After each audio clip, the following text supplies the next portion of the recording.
Good morning, students. Welcome to Pole Science class. Today we are going to discuss next topics of the running chapter number 2, rights in the Indian Constitution. Here today's topics are fundamental rights, need for incorporating fundamental rights in the Constitution. Third, significance of fundamental rights. Fourth one is features of fundamental rights. So let us start our first topic, fundamental rights. Fundamental rights are those basic rights. Fundamental जो rights होते हैं वो अधिकार होते हैं which are fundamental, जो मूलभूत होते हैं in the governance of the country, जो नेसेसरी होते हैं, आवश्यक होते हैं। They develop an individual's personality, ये किसी भी व्यक्ति के व्यक्तित्व का विकास करते हैं। And are guaranteed by the state, और किसी भी स्टेट के द्वारा ये एक गारंटी है कि किसी भी व्यक्ति को अपने व्यक्तित्व के विकास के लिए अवसर मिलेंगे। Fundamental rights have the following essential attributes. Attributes में क्या आता है? क्वालिटीज़। ये क्वालिटीज़ के अंदर ट्रेट्स, ये विशेषताएँ इसकी होती हैं।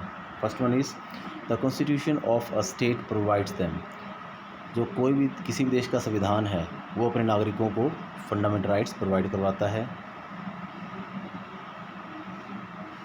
Second, fundamental rights can't be taken away by enactment made by the parliament. Fundamental right किसी तरीके से छीने नहीं जा सकते। Third one is it is difficult to amend fundamental rights, इन्हें बदलाव करना मुश्किल होता है। And requires a 2/3 majority of the Indian parliament, अगर कोई बदलाव करना है तो उसके लिए 2/3 की मेजोरिटी ज़रूरी है हाउसेस के अंदर। The supreme court, the high court and the national human right commission NHRC in India are interested with the task of protecting the fundamental rights. ये जो तीनों इंस्टीट्यूशंस हैं, these three institutions work for the protecting of fundamental rights which are provided by the constitution to the citizens। ये तीनों institution क्या करते हैं? Protect करते हैं फंडामेंटल राइट्स को सिटीजन्स के। Next topic, need for incorporating fundamental rights in the constitution, कि भारतीय संविधान में फंडामेंटल राइट्स को इंक्लूड करने की क्या आवश्यकता थी। Fundamental rights are basic ingredient of the constitution. Second, they help in establishing strong roots of democratic constitution. जो फंडामेंटल राइट्स हैं ये सहायता करते हैं क्या? एक स्ट्रॉन्ग रूट्स किसकी? डेमोक्रेटिक कॉन्स्टिट्यूशन की, एक लोकतांत्रिक संविधान की स्थापना में सहायता करते हैं। Third, fundamental rights preserve means keep maintain the liberties of people, लोगों की आज़ादी का ध्यान रखते हैं। And protect against state tiring, tiring means क्या था? एक्सप्लॉयटेशन, टॉर्चर, और किसी भी देश के टॉर्चर से सिटीजन्स को बचाते हैं। दे help in establishing relations between citizen and the state. जो फंडामेंटल राइट्स हैं ये सहायता करते हैं एक रिलेशन स्थापित करने में, किसके बीच में? सिटीजन, नागरिकों के बीच में और देश के बीच में, गवर्नमेंट के बीच में। They protect and preserve the minority rights.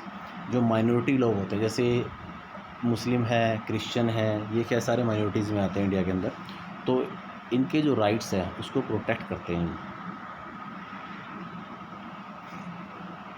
They help in establishment of social, economic, political justice.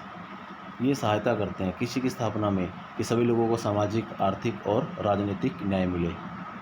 They are guarantees, ये सारी क्या है? एक सुनिश्चितता है फॉर इंडिविजुअल लिबर्टी, लोगों की आज़ादी की। गार्डेड बाय द कॉन्स्टिट्यूशन, जिसकी सुरक्षा कौन करता है? संविधान करता है। And next topic is significance of fundamental rights. Significance क्या है? महत्व क्या है फंडामेंटल राइट्स का? इंपॉर्टेंस क्या है? Fundamental rights help in shaping human personality. Fundamental rights क्या करते हैं? सहायता करते हैं ह्यूमन पर्सनैलिटी को डेवलप करने में, by development of hidden talent, उनके अंदर जो छुपे हुए टैलेंट हैं उसको डेवलप करके। Second, the rights guarantee civil liberty available to all without any discrimination, कि सभी के लिए सामाजिक आज़ादी सभी के लिए है, सिविल लिबर्टी है। Everybody is equal in front of law without any discrimination, किसी भी भेदभाव के बिना सभी लोग क्या है? कानून के सामने बराबर हैं।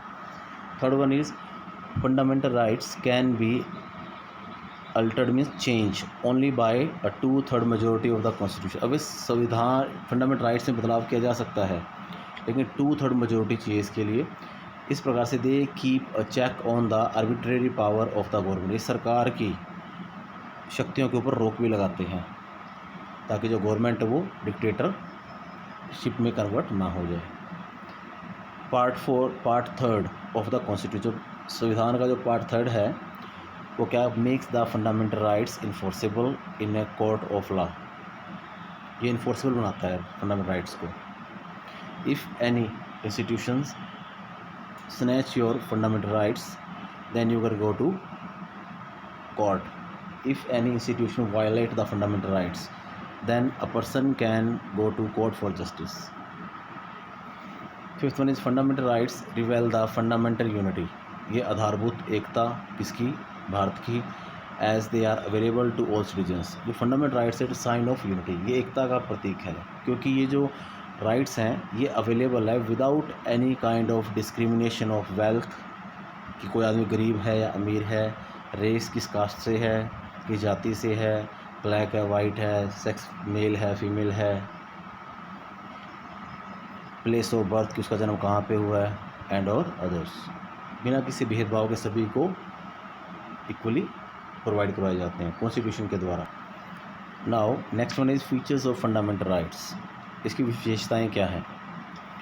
The basic features highlighting the nature of fundamental right. The basic features क्या हैं जो हाईलाइट करती है फंडामेंटल राइट्स की प्रवृत्ति को, किसकी प्रकृति कैसी है, स्कोप कैसा है, ठीक है।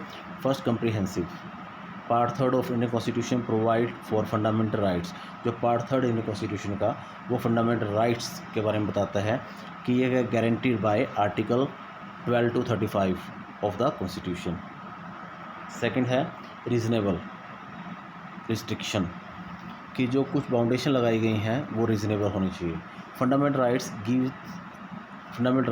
Gives to the citizens are not without restriction. जो राइट्स दिए गए हैं वो बिना रिस्ट्रिक्शन के नहीं है। ऐसा नहीं कि उनके ऊपर कोई बाउंडेशन नहीं है, कोई रिस्ट्रिक्शन नहीं है, कोई मनाही नहीं है। स्टेट इम्पोज रीजनेबल रिस्ट्रिक्शन, जो कोई भी स्टेट है वो इन पे रीजनेबल एक लॉजिकल रिस्ट्रिक्शन लगा सकती है इन view of minority interest, social justice सामाजिक न्याय के पॉइंट ऑफ व्यू से, मेंटेनेंस ऑफ लॉ कानून की रक्षा के लिए, देखरेख के लिए, लॉ एंड ऑर्डर की व्यवस्था को मेंटेन करने के लिए, and security of the country देश की सुरक्षा के लिए। Third, negative. Fundamental rights are negative in sense में नेगेटिव है that they impose reasonable restriction upon the power of state. ये सरकार की जो पावर है उसके ऊपर रिस्ट्रिक्शन लगाते हैं, उस पर रोक लगाते हैं। Justiciable. Article 32 and 226 of the constitution make the fundamental rights justiciable. ये जो आर्टिकल है ये फंडामेंटल राइट्स को जस्टिशिएबल बनाते हैं।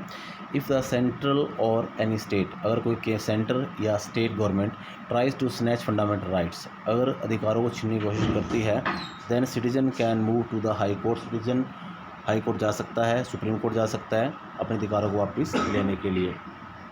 अमेंडमेंट्स, बदलाव। Under article 368 of the constitution parliament has the power to amend. संसद के पास ताकत होती है, शक्ति है इसमें बदलाव करने की, अमेंड द कॉन्स्टिट्यूशन, संविधान को बदलने की। However the supreme court verdict in Golaknath case and Minerva Mills case made it clear that, ये स्पष्ट कर दिया गया है क्या, इन दो केसेस में क्लियर कर दिया गया है क्या, the parliament can't alter the basic structure of the constitution, की जो संसद है वो उसका जो बेसिक आधारभूत ढांचा है उसमें कोई बदलाव नहीं कर सकती। And last one is suspension. To maintain unity, एकता को बनाए रखने के लिए, and integrity of the country, देश की, the central government is empowered to suspend certain fundamental rights in the case of national emergency, कि जब देश में आपातकाल लागू हो जाए तो उस कंडीशन के अंदर कुछ जो फंडामेंटल राइट्स हैं उनको सस्पेंड किया जा सकता है। So dear students, today we have discussed 4 different topics, so I request you to listen it twice and thrice so that you can easily understand each and everything. So till then, thanks and have a nice